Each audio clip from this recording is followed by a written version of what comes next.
ইউনিয়নের 1991 সালে যুব দলের সাধারণ সম্পাদক ছিলাম।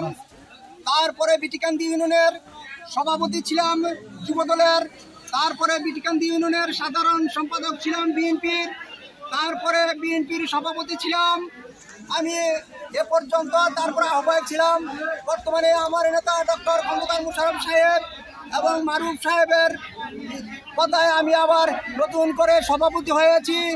আমি 1918 সালে 2 মাস 3 দিন জেল খেটেছি।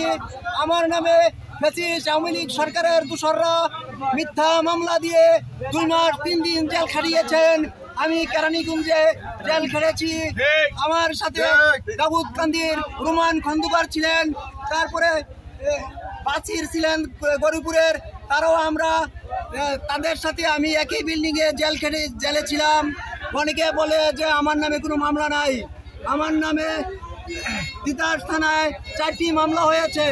আমি তাদেরকে যেভাবে হোক মামলাগুলা আমার বাদ দেওয়া হয়েছে। আমি অন্যভাবে পুলিশের সাথে আটাক করে মামলাগুলো আমি শেষ করেছি। আমার 172 নম্বর একটা মামলা ছিল, 173 নম্বর একটা মামলা ছিল। এইভাবে আমার নামে 4টি মামলা করেছিল। আমি জেলও খেটেছি।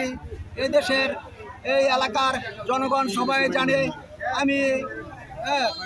আমি প্রত্যেকটা এলাকার জনগণের সাথে আমি যোগাযোগ রেখেছি। আমার প্রত্যেকটা ওয়ার্ডের নেতাকর্মীরা আমাকে ভালোবাসে, আমিও তাদেরকে ভালোবাসি। আমি এই এলাকায় যতদিন আছি আমি এলাকার জনগণের সাথে ভালো ব্যবহার করব, ওনাদের সাথে আমার সম্পর্ক থাকবে।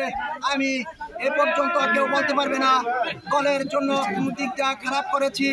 দল যেদিকে আমার উপজেলার যে নেতৃবৃন্দ যেভাবে বলে আমি সেভাবেই কাজ করি। আমার নেতা ওসমান গনি ভূঁইয়া, তারপর হচ্ছে আলী হোসেন ভাই, তারপর হচ্ছে